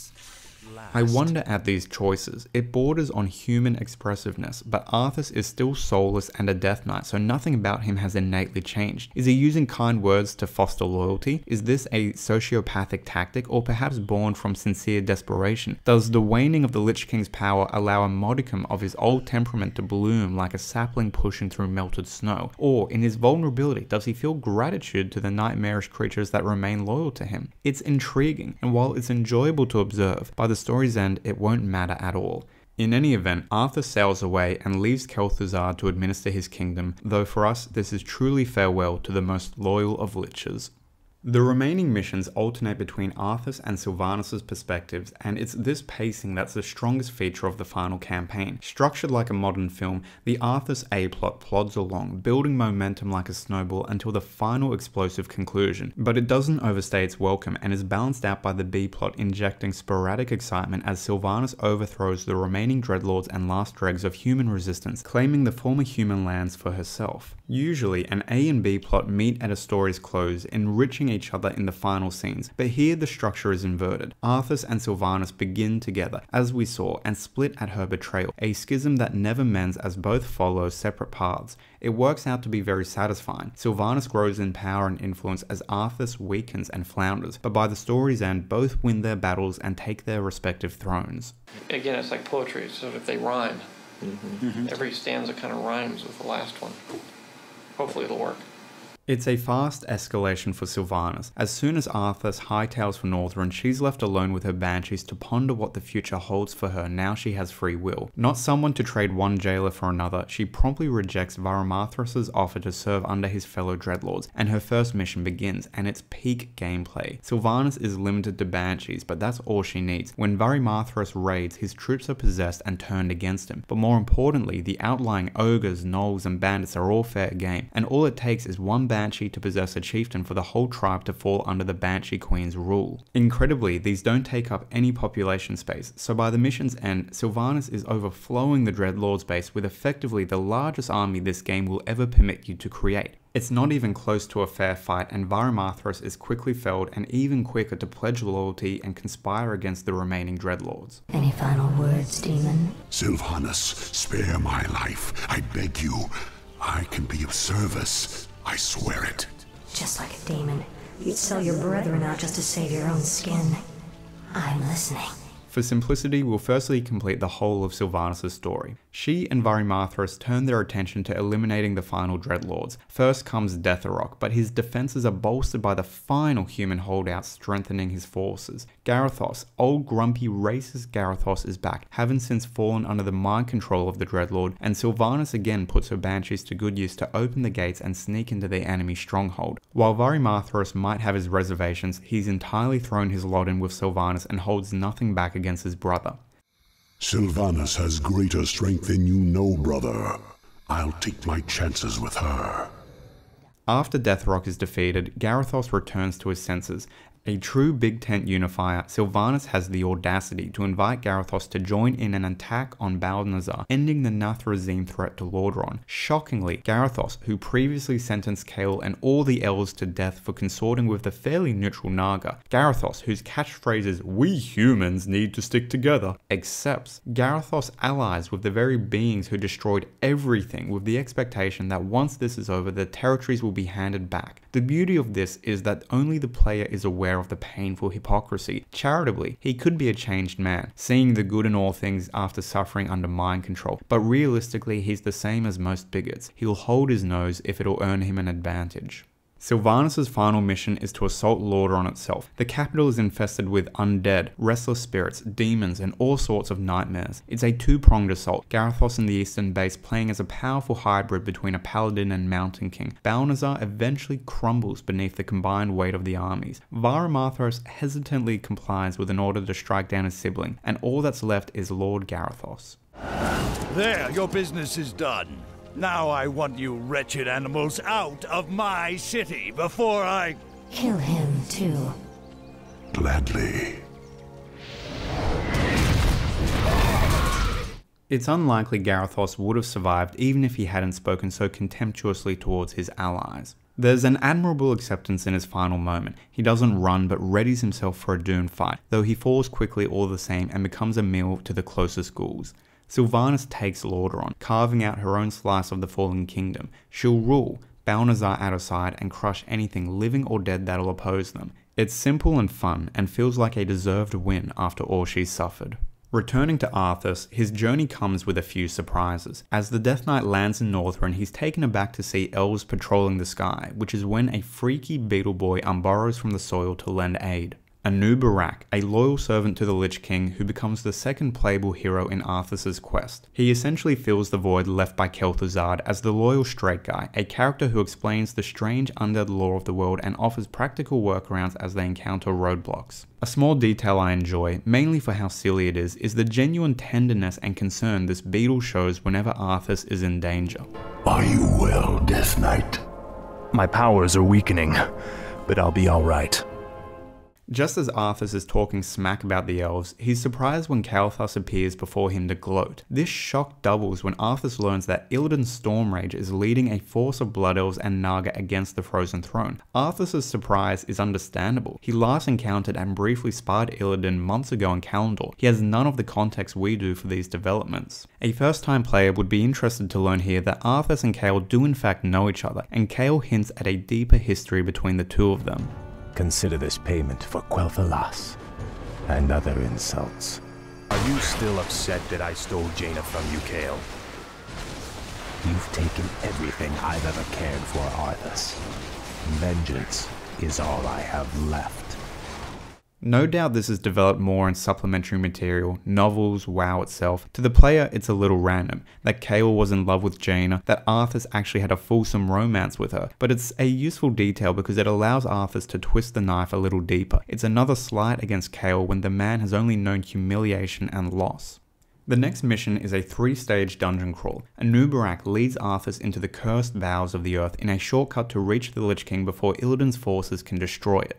These tunnels are old Nerubian caverns, each level descending deeper into madness and forgotten secrets. There are dwarf holdouts from Myrddin's campaign into Northrend, as well as spidery foes who resent Anubarak for betraying their species, and finally the Forgotten Ones, who are enigmatic, alien creatures who seem to have existed long before the Lich King and all other species, and who will still haunt the dark crevices of the world even when all other life is extinct. Arthas and Anubarak feel like trespassers in these halls, and this gloomy atmosphere complements the treasure plundering these two do, because there are some seriously powerful items the player can collect. These trinkets well compensate for Arthas' declining strength, the Death Knight falling to levels 4, 3 and 2, his abilities losing all their punch, although admittedly the opponents Arthas faces, particularly when he has a stretch entirely on his own, have minuscule health bars. These are great missions where even the dialogue has a lot of flair. Look, brothers, the traitor king. Who, me? He is referring to me, Death Knight. The fun lasts until our deathly heroes see the light again, having crossed Northrend just in time to confront Illidan. Strangely, Arthas' forces are already waiting for him, having made the hard march, which begs the question why this underground detour was even necessary. But the scene is set. A final seizure strikes Arthas where the Lich King expresses pleasure at his timely arrival and endows the Death Knight with his remaining power. It's a reset. Arthas is level 1 but can now gain experience again. It won't take long to hit level 10, and with all his items he's a force to be reckoned with. The mission is truly testing. A symphony of frost and flame it's called, or dare I say, a song of ice and fire? The novel A Game of Thrones had been published nearly 10 years by this level's release, and the developers were nerds after all. 4 pillars surround the Frozen Throne, and all 4 must be captured to win. Illidan versus Arthas, Demon versus Death Knight, a fair fight if Illidan weren't controlling Naga troops, and if Lady Varsh hadn't an eastern base with more Naga, and Kael'thas in the west, both relentlessly attacking, blocking Arthas from contesting Illidan or defending any pillars. It's a tough one, and the goal doesn't even make much sense. Seizing all 4 pillars merely opens the door to the Lich King's chamber, and once it's open, anyone can enter. The defeated party can merely intervene with the winner as they attempt to enter, which is exactly what happens later. An appropriate solution might have been to have the pillars grant the winner a magical buff to cross an invisible threshold or survive some hardship inside, but I see the writer's dilemma that it makes for a less visually clear objective than the doors simply opening. There's a lot of delightful dialogue thrown into the mission. My favourite is simply Illidan's restrained greeting when he encounters Arthas on the battlefield. Finally. Hello, Arthas. You look different, Illidan. I guess the Skull of Gul'dan didn't agree with you. Illidan is wary and desperately focused on completing his mission. Arthas' arrival wasn't part of the plan and he can't afford for this to go wrong again, and Arthas is still a snarky bastard. It's a fantastic dynamic, but one that's drenched in tragedy. Many players will not want Arthas to succeed. If he's someone's favourite character or the Undead are their favourite faction, they may feel differently, but the story clearly pushes Illidan and Kael'thas's cause as the more just one. The Burning Legion was defeated, and with the Undead undone, there might finally be peace in this world again. And Illidan is trying to escape Kil'jaeden's wrath. He deserves a win, and Kael'thas and Vash desperately deserve a win. But it's not to be. Arthas is the Lich King's champion on home turf, with a horde of evil fiends to cover him as he claims the pillars. Even losing this contest, Illidan confronts Arthas outside the steps of the Frozen Throne and bars his way. Leave this world and never return. If you do, I'll be waiting. I have sworn to destroy it, Arthas. It must be done. Never. The Reforged team reanimated this cutscene to mixed results. It has nicer looking models and some changes to the choreography are appreciated, like Illidan tapping into his demonic powers, but it's very slow, cuts all the blood, and has no music, whereas the music in the original really compensated for the low budget animation. In any event, they meet, they clash, and again Illidan fails. 10,000 years old, bolstered with demon magic, and all he scores is a brutal slash across his chest.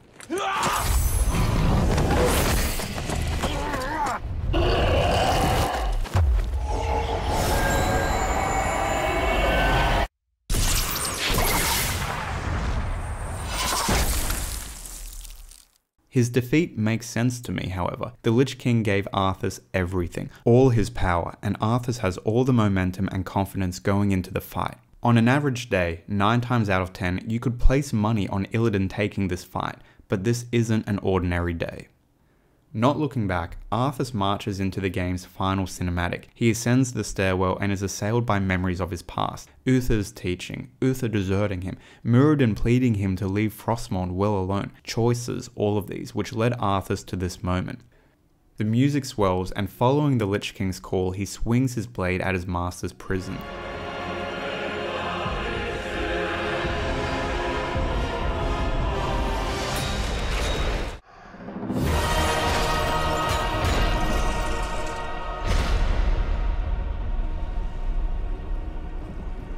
Arthas dons the Lich King's helmet, a close-up showing his eyes squirming behind his eyelids as the enormity of the magic and presence course through him. They fuse together, he and the Lich King, champion and master, becoming a single entity. And that's where it ends. The camera pans out to show the desolate wastes of Northrend, the Lich King on his isolated throne, mournful music playing because this victory is also a tragedy.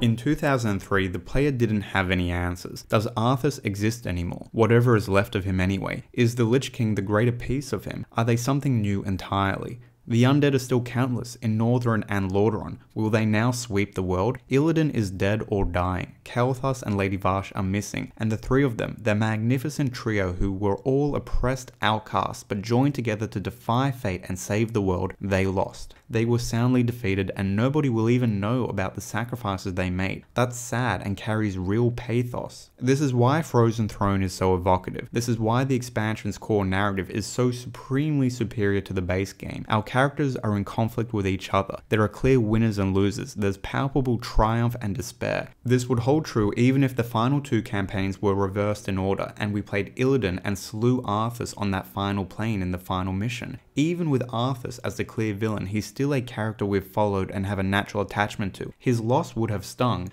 not nearly as much, but it would sting.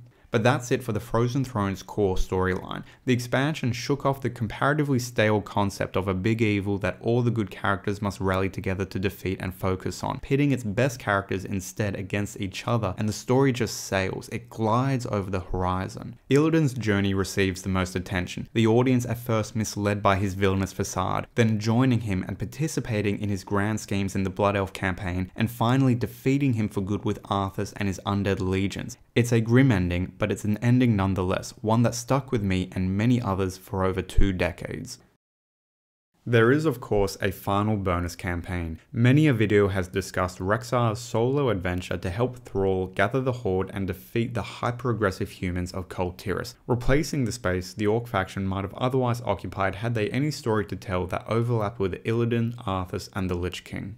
The bonus campaign is Blizzard's proof of concept as a ready-to-release World of Warcraft. It's a hero-focused journey that sees a player run quests for Thrall, Vol'jin, Jaina, and other series staples. It's a completely different game. Buildings are scaled up, the maps are gigantic and promote regular backtracking, powerful items are awarded for quests and defeating strong monsters, items so strong the standard campaign wouldn't dream of handing them to a player. Neutral enemies of the world continuously respawn until you hit max level, and that level cap has been sacrilegiously raised to level 15. Rexxar, the protagonist, is a straight shooter. He's honorable, thoughtful, conflict avoidant, but effectively ferocious when violence is the only path forward. This is communicated in the very first scene. An orc, Mogren, is slain by a quillboar, and Rexxar volunteers to discharge the dying orc's duty to deliver Thrall a report. Rexxar is very similar to Thrall, which is why they're chummy, why they speak respectfully and trust quickly. While a fairly boring hero to play, Beastmasters in latter games are awful by virtue of their core 3 abilities only summoning beasts. The campaign beefs up Rexxar with a hammer throw and not limiting the time on his bear summon Misha.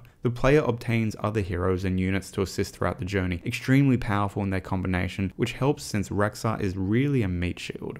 The story takes a long time to tease out among the many side quests and errands, and that isn't itself the worst criticism. The process of helping Thrall build Orgrimmar, of gathering all the Horde's lieutenants by completing their tasks, contribute to that sense of building something meaningful, brick by brick, putting the new Horde together. The driving narrative has 2 key components. The first, a story of misdirection, and the second, a classic assault against the villain. Initially, there is a growing unease as a strange band of humans bearing an anchor emblem but following Proudmoore's orders begin to attack the new orcish settlement. A shocking betrayal because Jaina Proudmoore leads the human survivors. Can't imagine that Jaina would send troops so close to our border. Pact or no pact, I won't allow anything to jeopardize the security of our nation. Even Thrall's patience has a limit, and when the humans conspire to murder Thrall under the guise of a meeting, the war chief begins to prepare for war. The humans broke their pact and can't be tolerated, but when Rexxar confronts Jaina, the young sorceress is at a loss. She didn't permit these attacks. Her soldiers wouldn't be straying so far from their home of Theramore. This leads into the second act and the reveal that these humans with the anchor emblem serve Admiral Proudmoore, Jaina's father, who commandeers Theramore and chastises his daughter for consorting with the orcs.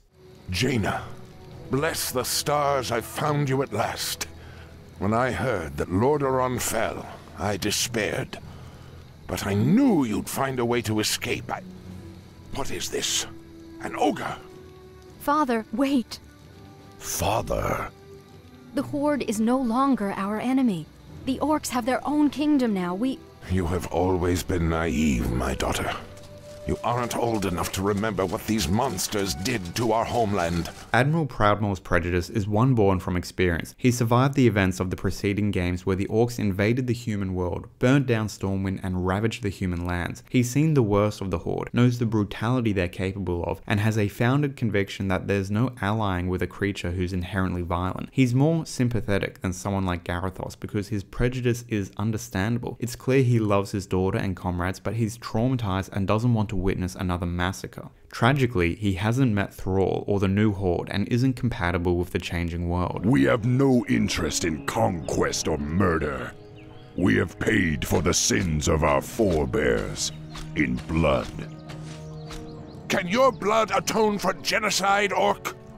Your Horde killed countless innocents with its rampage across Stormwind and Lordaeron. It's impressive that this backstory, only mildly developed, has become richer with time. Throughout World of Warcraft, Jaina will herself become disillusioned with the Horde, traumatized at the destruction of Theramore, and regret the actions she takes in this very campaign. By allying with the Horde, she guarantees her father's demise, and it isn't until decades later that she returns to Kul Tiras to confront her guild and reconsider the kind of man her father was, all captured in one of Blizzard's best short media outputs, the Daughter of the Sea's music video.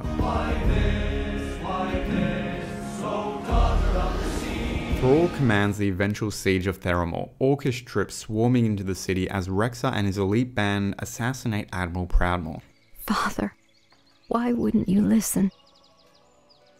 Above all else, Jaina, he was a proud warrior. Remember him as such. Jaina mourns her father, but she ultimately chose future prosperity and harmony with her neighbors. Thrall is grateful to Rexxar, the two having grown close, and Thrall even comparing the ogre to his late friend Grom Hellscream. But Rexxar is a creature of the wilderness. While he'll always be a friend to the Horde, his visit to Orgrimmar and service to the Horde was a mere dalliance, just doing the right thing by a dying orc he encountered in the wilds. As is self-evident by the mere existence of this video, I adore Warcraft 3. It's not the best fantasy story ever put to film or the page, but it's one of the best put into a game, and certainly the best on the strategy game shelf. It threads the needle between taking itself very seriously, so we the player become enchanted by the story, while also never losing its goofiness, its caricatures, its awareness of how campy and melodramatic everything is. Unsurprisingly, its greatest strength are the characters and world building. That has carried the franchise for over 30 years. The dialogue is almost never great. Here and there are diamonds, but far more abundant is gravel layered upon sand. But we are the Nathrazim. We'll not let some upstart human get the best of us. Arthas must fall. Characters almost always say what they're thinking. Things never go unsaid. Subtlety is a weapon rarely drawn from its sheath. But who cares? I don't. I don't want something erudite and thought-provoking if it isn't fun, and Warcraft 3 is fun. From prologue to the Arthas Lich King hybrid sitting their ass on the frozen throne, it is fun from start to finish. As mentioned, other than the 2016 film, I haven't engaged strongly with other media in the Warcraft universe. Despite this, I have a strong conviction that Warcraft 3 is the best story published in Warcraft's franchise. I have of course kept abreast with WoW's cutscenes and cinematics because for 2 decades these have still been the high watermark of CGI craft, and from these I know there's some real high points in WoW. With the fall of the Lich King and first stepping into Outland, Garrosh making some bold decisions and Varian battling the Legion, but I struggle to imagine WoW telling a better story than Warcraft 3. The genre of an MMORPG, that issue we spoke of before about player agency, the constraint of delivering a story that involves everyone's millions of characters, all these work against WoW and have to limit its ability to deliver a story that is coherent and epic over any substantial span of time. From what I've seen, I also don't know if WoW did justice to all the stories and characters of Warcraft 3. Undeniably, Wrath of the Lich King seemed phenomenal, directly following the Frozen Throne expansion to have players battle the Lich King, roping in Uther and Jaina's guild and regret a final cutscene where Arthas concedes he's doomed to damnation and King Terenas closing his eyes. Beautiful, iconic. Thrall seems like he's remained an important character, war chief into retired shaman. Jaina losing faith in cooperation and blended society with the Horde, seeing wisdom in her father's bigotry, is dark and interesting. It appears the first few expansions handled Sylvanas correctly, used her sparingly but precisely, as personalities like hers thrive in shadow and mystery where the audience only catches glimpses of her. The cinematic where she nods at Varian over the clouds is a perfect example, but too much light and people start to see the warts. She's too competent, too cutting and commanding, too successful to use in abundance, and any story that keeps close to her will invariably become stale, which is why later expansions making her the key powerful character was in my view a major blunder. But I will always despise the choice in Burning Crusade to make the 3 best nuanced characters little more than raid bosses, punching bags so the developers can point and say, hey, you remember these guys, right? Those are characters from that other game we did. You can fight them if you like, wouldn't that be fun? It is so disappointing. Lady Vash, who endured humiliation and discrimination for something she and her people didn't choose, becoming the Naga, stuff it, make her a raid boss and drop mean loot. Illidan, the only one who ever stood a chance against Arthas, who lost everything trying to stop the undead plague, who ruthlessly calculated and fought and schemed for the greater good and a little bit of personal enrichment, screw it. He went mad with power. Take him out back and shoot him like old Yeller. Kael'thas, my beautiful Kael'thas, never mind his anguish, how stoically he suffered indignity on behalf of his people, how devoted he was to their survival, how he channeled his vengeance into striking back at the undead. We saw his darkness, his wounded fury, to explore him overcoming that to be one of the few characters in this franchise who resists corruption and prioritizes the greater good would have been such a delight. Nup, raid boss, kill him twice for good measure. I'm sure WoW and the novels give greater context and make it all make more sense and flow a little better. God help us if it doesn't. But like, if you put enough makeup on a pig, you'll take it to prom, right? All you're doing is correcting a problem that you created in the first place. It didn't have to be this way. And yes, I know Illidan was retconned by popular demand in the Legion expansion, so that no, he wasn't actually evil. How silly of us to think so. But that was never the original plan. He was meant to die and stay dead on that Citadel rooftop. How bloody uninspired.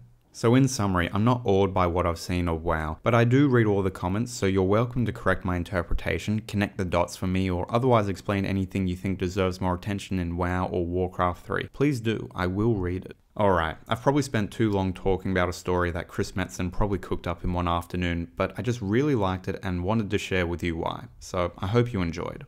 If you did like this video, you're welcome to subscribe. I'll try to make some more videos talking about stories and games, maybe another one on the Warcraft universe if this is well received, but I'm also trying and failing to write novels at the moment, a task seemingly beyond my competencies, so that takes up a lot of time as well. But again, I'll always hover around the comments to say hello if you want to write anything. Alright, much love, bye bye.